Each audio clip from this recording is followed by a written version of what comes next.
Selamat siang, perkenalkan nama saya Victoria Hanajaha, kelas 1B jurusan akuntansi, prodi akuntansi sektor publik. Di sini saya akan membahas materi tentang pengantar manajemen. Materi yang saya bahas tentang manajemen pengorganisasian. Ada 8 poin penting yang akan saya bahas. Yang pertama, konsep dasar pengorganisasian. Yang kedua, individu dan perilaku organisasi. Yang ketiga, kelompok dan perilaku organisasi. Yang keempat, prinsip organisasi. Yang kelima, proses organisasi. Yang keenam, konsep dasar pengarahan. Yang ketujuh, tujuan pengarahan. Dan yang terakhir, peran komunikasi dalam pengarahan. Yang pertama, konsep dasar pengorganisasian. Konsep dasar pengorganisasian adalah bagian dari kehidupan manusia. Dalam konsep dasar pengorganisasian ini terdapat 4 pilar konsep dasar pengorganisasian. Yang pertama, pembagian kerja. Nah, pembagian kerja adalah upaya untuk menyederhanakan seluruh kegiatan dan pekerjaan yang telah disusun dalam proses perencanaan, yang mungkin saja bersifat kompleks menjadi lebih sederhana dan spesifik, di mana setiap orang akan ditempatkan dan ditugaskan untuk setiap kegiatan yang sederhana dan spesifik tersebut. Yang kedua, pengelompokan pekerjaan. Nah, pengelompokan pekerjaan atau departementalisasi pada kenyataan adalah proses pengelompokan dan penanaman atau kelompok pekerjaan berdasarkan kriteria tertentu. Misalnya, untuk bisnis restoran. Nah, dalam bisnis restoran terdapat menu pencatatan, menu pemberitahuan kepada bagian dapur, hingga pengiriman makanan dari bagian dapur kepada pelanggan di meja makanan dapat dikelompokkan menjadi satu departemen tertentu. Yang ketiga, penentuan relasi antar bagian dalam organisasi atau yang biasa disebut dengan hierarki. Nah, hierarki adalah proses penentuan relasi antar bagian dalam organisasi, baik secara vertikal maupun horizontal. Yang terakhir adalah posisi untuk mengintegrasikan aktivitas antar bagian dalam organisasi atau koordinasi. Nah, koordinasi itu sendiri adalah proses dalam mengintegrasikan seluruh aktivitas dari berbagai departemen atau bagian dalam organisasi agar organisasi dapat mencapai dengan efektif. Yang berikut adalah individu dan perilaku organisasi. Perilaku individu itu sendiri adalah sebagai suatu fungsi dari interaksi antara individu dengan lingkungannya. Nah, dalam perilaku organisasi terdapat dasar-dasar biografis. Ada 4 macam dasar-dasar biografis. Yang pertama, penerapan biografis. Nah, contoh dari penerapan biografis ini seperti usia, jenis kelamin, status perkawinan. Nah, yang kedua adalah kemampuan. Nah, dalam kemampuan ini dikelompokkan menjadi 2. Ada kemampuan intelektual dan juga ada kemampuan fisik. Yang ketiga, kepribadian. Dan yang terakhir, pembelajaran. Nah, masuknya individu dalam organisasi. Ketika masuknya individu dalam organisasi, terdapat perilaku individu dalam organisasi adalah sebagai interaksi antara interaksi individu dengan organisasi. Nah, setiap individu dalam organisasi semuanya akan berperilaku berbeda satu sama lain, dan perilakunya adalah ditentukan oleh masing-masing lingkungan yang memang berbeda.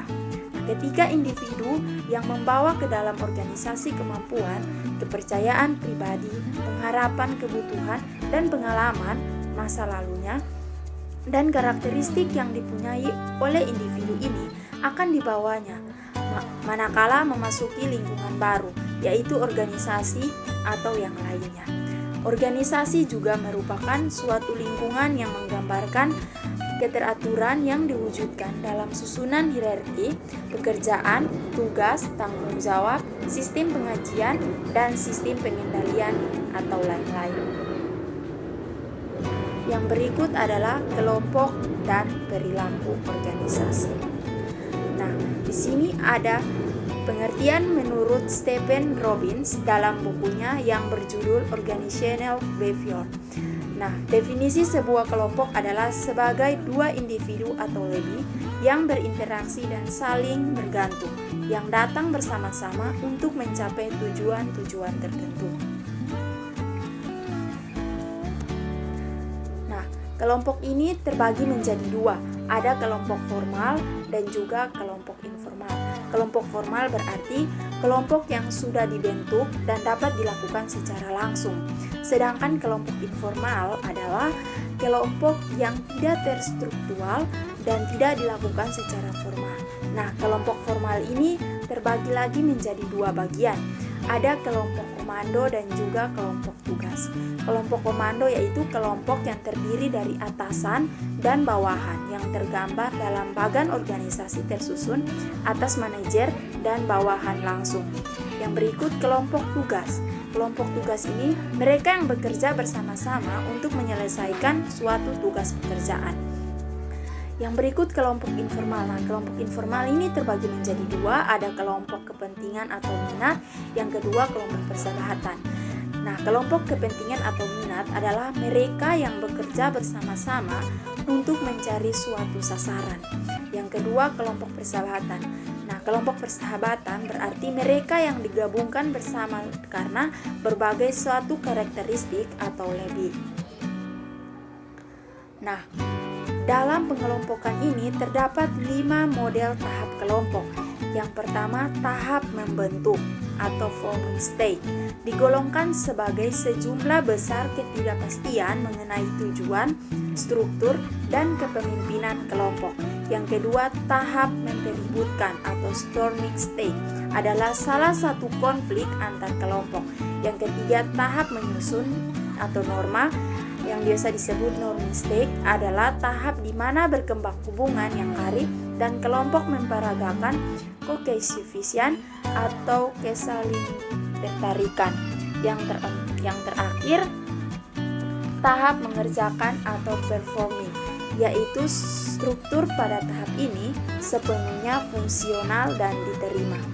Dan yang berikut tahap membubarkan atau adjourning stage merupakan kelompok untuk mempersiapkan pembubaran. Yang berikut adalah prinsip organisasi. Nah, ada 7 prinsip organisasi. Yang pertama, prinsip perumusan tujuan. Nah, dalam setiap organisasi, ketika setiap organisasi berdiri, tentu memiliki tujuan. Contohnya adalah tujuan pemerintahan. Yang kedua, pembagian kerja. Nah, dalam organisasi tentunya harus memiliki pembagian kerja sehingga dalam organisasi tersebut setiap anggota memiliki tugas masing-masing. Yang berikut adalah wewenang. Nah, ketika dalam sebuah organisasi tentu diberikan mandat atau diberikan wewenang sehingga pada akhirnya akan diminta pertanggungjawaban. Yang keempat adalah tingkat pengawasan. Nah, dalam setiap organisasi untuk memastikan proses keputusan organisasi berjalan dengan baik, maka harus dibentuk tingkat pengawasan. Yang kelima adalah rentang manajemen, dan yang keenam kesatuan perintah, dan yang terakhir adalah prinsip koordinasi. Yang berikut proses organisasi. Nah, proses organisasi itu sendiri adalah aktivitas utama yang dilakukan dalam suatu organisasi. Nah, ada beberapa macam proses organisasi. Yang pertama, proses mempengaruhi. Nah, proses mempengaruhi itu sendiri ketika pengaruh adalah suatu kegiatan atau keteladanan yang menunjukkan hal baik yang dilakukan secara langsung maupun secara tidak langsung, sehingga mengakibatkan suatu perubahan perilaku, baik perilaku itu secara baik atau tidak, dan individu atau kelompok. Yang berikut adalah proses pengambilan keputusan. Nah, pengambilan keputusan oleh seorang pemimpin yang bersifat a priori atau berburuk sangka selalu merupakan proses baik yang berlangsung dalam pikiran maupun dalam kegiatan operasional manajemen masalah. Nah, Di sini juga terdapat beberapa tahap-tahap dalam proses pengambilan keputusan. Nah, ada beberapa. Yang pertama, tetapkan masalah. Yang kedua, identifikasi kriteria keputusan. Yang ketiga, alokasikan bobot pada kriteria. Yang keempat, kembangkan alternatif. Yang kelima, evaluasi alternatif. Dan yang terakhir, pilih alternatif terbaik. Nah, organisasi ini memiliki 4 bagian. Yang pertama, proses komunikasi. Yang kedua, hubungan antar peran. Yang ketiga, tahap pengawasan. Yang keempat, pengawasan atau pengendalian. Yang berikut adalah konsep dasar pengarahan. Nah, konsep dasar pengarahan yang biasa juga disebutkan sebagai perintah, adalah suatu instruksi resmi dari seseorang atasan kepada karyawannya untuk mengerjakan atau untuk tidak melakukan sesuatu guna merealisasikan tujuan dari sebuah perusahaan. Nah, konsep dasar pengarahan ini terdapat beberapa jenis pengarahan. Ada pengarahan lisan dan juga pengarahan tertulis. Nah, pengarahan lisan dan pengarahan tertulis ini ada dampak yang mempengaruhi, ada dampak positif maupun dampak negatif. Nah, kita lihat yang pertama, pengarahan lisan. Nah, dampak positif yang mempengaruhi, yang pertama, tidak membutuhkan banyak waktu untuk mempersiapkannya. Dan yang kedua, mempunyai kemungkinan untuk menjelaskan hal-hal yang kurang jelas. Dan yang terakhir, dapat dipergunakan kepada banyak orang. Nah, dampak negatif yang mempengaruhi, yang pertama, tidak ada persiapan sebelumnya. Yang kedua, perintah langsung diberikan. Yang berikut, pengarahan tertulis.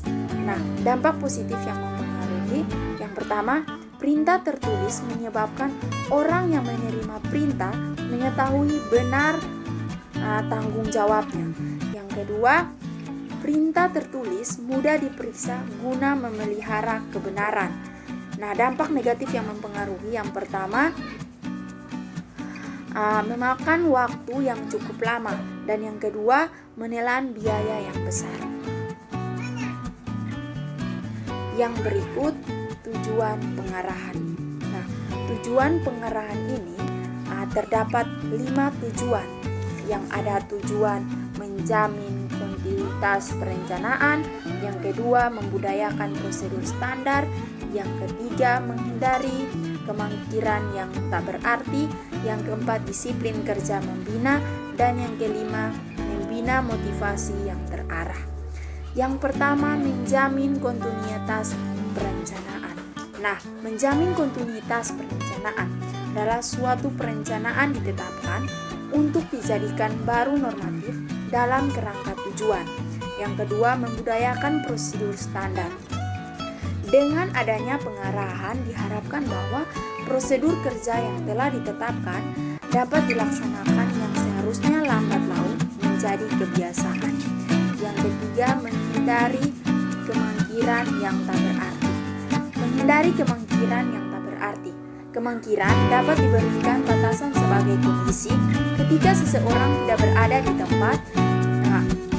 tempat kerja atau di luar, yang menyebabkan tanpa pemberitahuan sebelumnya. Nah, yang berikut adalah disiplin kerja membina. Nah, disiplin kerja membina. Disiplin tenaga kerja esensi dan ekstensinya sebagai karyawan. Pada karyawan yang bekerja harus mempertanyakan pekerjaan rutinnya dan bagaimana melaksanakan tugas tersebut sebaik-baik. Yang terakhir, membina motivasi yang terarah. Ketika membina motivasi yang terarah, maksudnya adalah karyawan melaksanakan pekerjaan sambil diarahkan untuk menghindari kesalahan-kesalahan yang berdampak pada keluaran. Yang berikut, peran komunikasi dalam pengarahan.